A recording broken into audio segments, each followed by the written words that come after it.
to KS Unlimited. So this is the part 3 of chemical reactions and equations.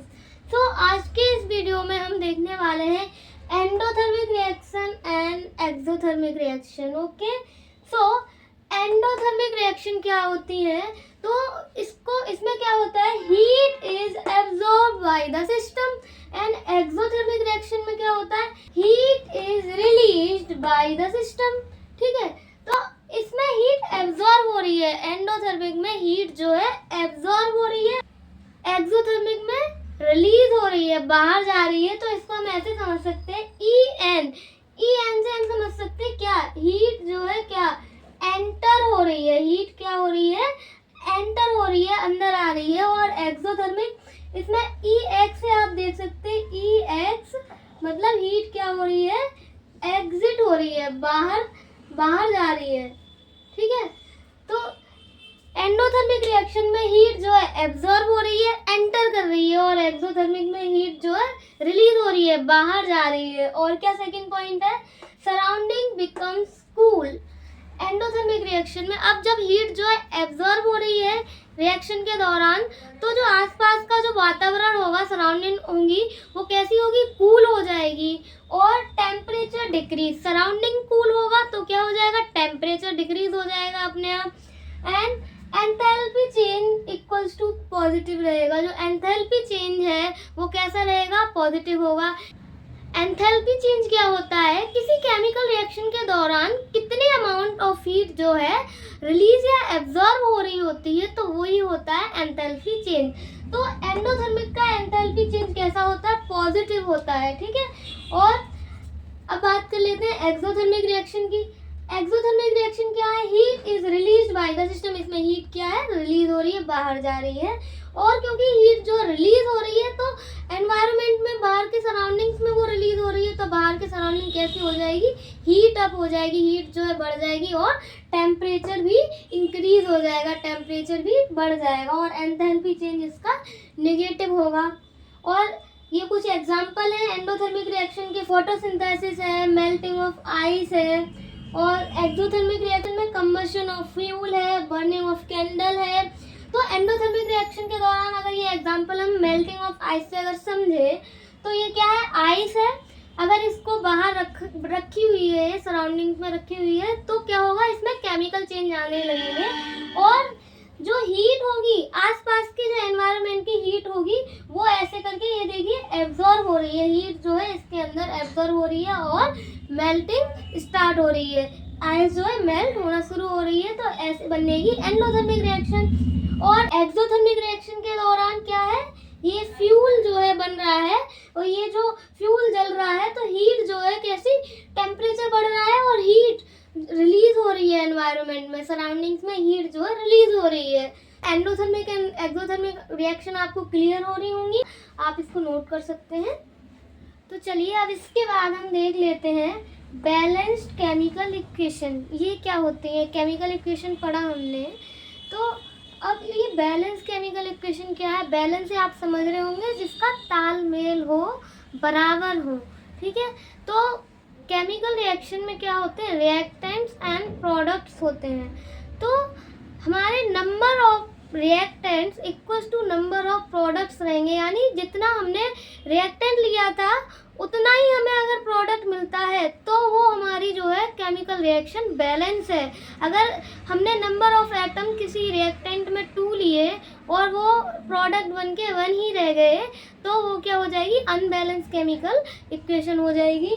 A balanced chemical equation has equal number of atoms of different elements in the reactants and product. तो balance chemical equation क्या कहती है कि जितने ही reactants में number of atom होंगे, उतने ही products में नंबर ऑफ एटम होंगे. कोई भी एलिमेंट हमने लिया है तो नंबर ऑफ एटम इक्वल रहने चाहिए. Total mass of reactant equals to total mass of product के रहने चाहिए, यानी LHS इक्वल RHS होना चाहिए. जितना रिएक्टेंट का मास लिया है, उतना ही हमें प्रोडक्ट का मास मिलना चाहिए रिएक्शन होने के बाद. तो ये मैंने एक एग्जांपल लिया है, H2 + O2 = H2O. तो हम ये देखते हैं कि ये केमिकल इक्वेशन बैलेंस है क्या नहीं है। तो इसके लिए यहाँ पर कितने हाइड्रोजन है, एटॉमिक मास हम इसका निकालते हैं। हाइड्रोजन का एटॉमिक मास क्या होता है, 1 होता है। इस कितने एलिमेंट है इसके, हमारे पास 2 एलिमेंट है। प्लस ऑक्सीजन का एटॉमिक मास क्या होता है, 16। इसके कितने एटम्स हैं, 2 एटम्स हैं। ओके, सो हाइड्रोजन का मास क्या लगेगा, एटॉमिक मास 1, और कितने यहाँ पे हाइड्रोजन के एटम है, 2। प्लस ऑक्सीजन का एटॉमिक मास 16, ऑक्सीजन के कितने एटम है, 1। अब हम देखते हैं इनको बैलेंस करके। 1 × 2 2 प्लस 16 × 2 32 इक्वल्स टू 1 × 2 2 प्लस 16। सो अब आप देख सकते हैं ये क्या है, अनबैलेंस्ड है। ये इक्वेशन क्या है, अनबैलेंस्ड है। क्या है, LHS अभी RHS के इक्वल नहीं है। LHS अभी RHS के इक्वल नहीं है, यानी ये अनबैलेंस्ड केमिकल इक्वेशन है, बैलेंस अभी ये नहीं है।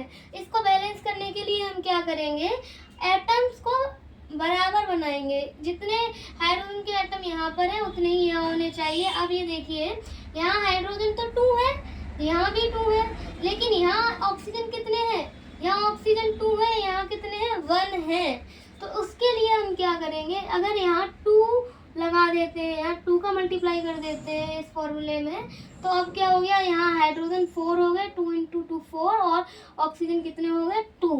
अब यहाँ पर क्या हो गया, ऑक्सीजन तो 2 हो गए, लेकिन रिएक्टेंट्स में हाइड्रोजन कितने रह गए, ओनली 2। तो यदि हम यहाँ पर भी 2 का मल्टीप्लाई कर देते हैं, तो अब आप देख सकते हैं ये बैलेंस हो गई है। यहाँ पे हाइड्रोजन कितने हैं, 2 × 2 4 हाइड्रोजन, यहाँ भी कितने हाइड्रोजन है, 4 हाइड्रोजन।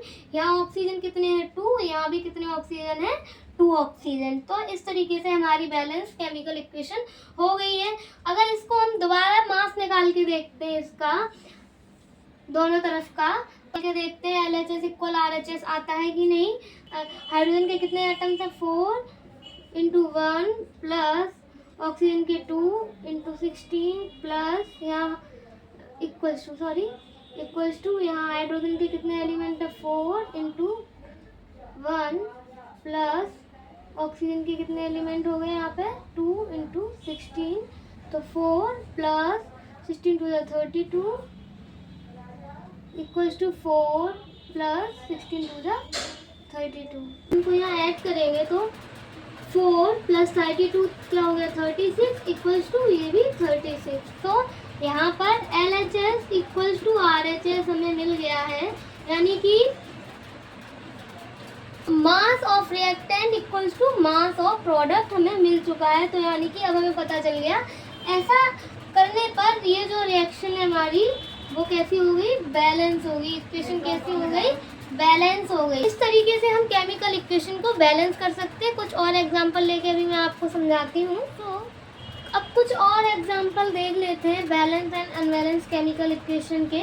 तो ये इक्वेशन लिखी हुई है Zn प्लस H2SO4 से क्या बना, ZnSO4 प्लस H2। Zn क्या है, जिंक, और H2SO4 क्या है, सल्फ्यूरिक एसिड है, और ये जिंक सल्फेट है, ये हाइड्रोजन सल्फेट एंड ये जिंक सल्फेट। अब हम जो है इनको बैलेंस करेंगे, देखेंगे आपस में ये रिएक्टेंट और प्रोडक्ट इक्वल है या नहीं है। तो इसके लिए सबसे पहले हम नेम ऑफ एलिमेंट्स लिखते हैं, क्या क्या एलिमेंट्स हैं इस रिएक्शन में हमारे पास।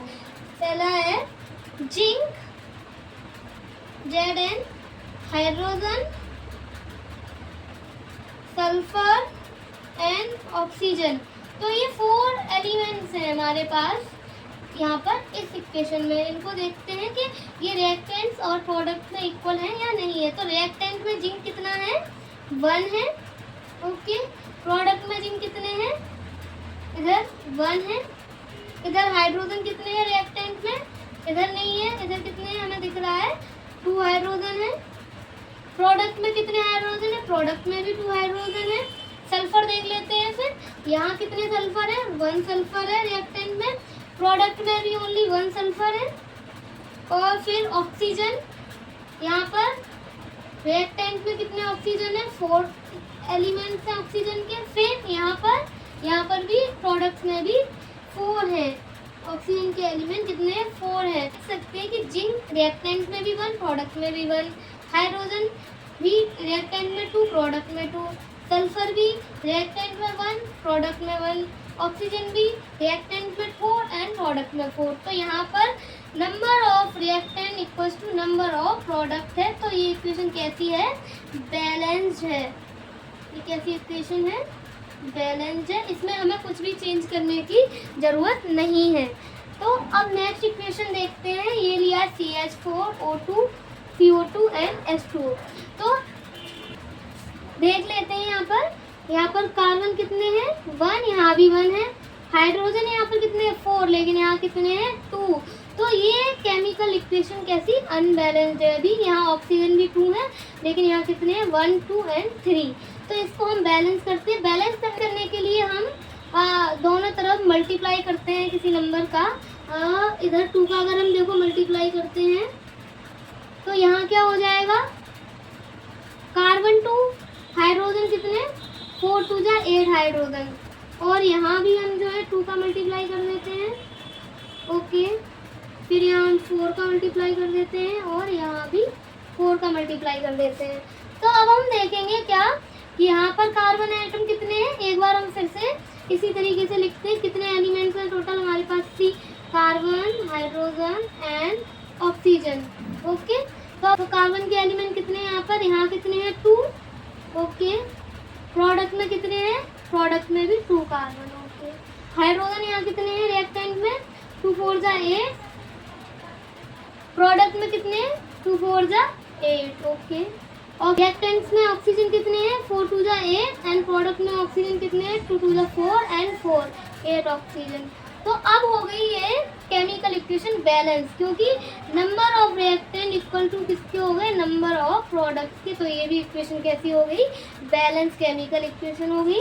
तो इस तरीके से हम जो है अनबैलेंस केमिकल इक्वेशन को बैलेंस कर सकते हैं। और आज आपको समझ में आया होगा कि बैलेंस केमिकल इक्वेशन क्या होती है। जब हमारे number of reactant equal to number of products, फिर हम कह सकते हैं कि mass of reactant equal to mass of product की होना चाहिए। तो हमारी इक्वेशन कैसी होती है?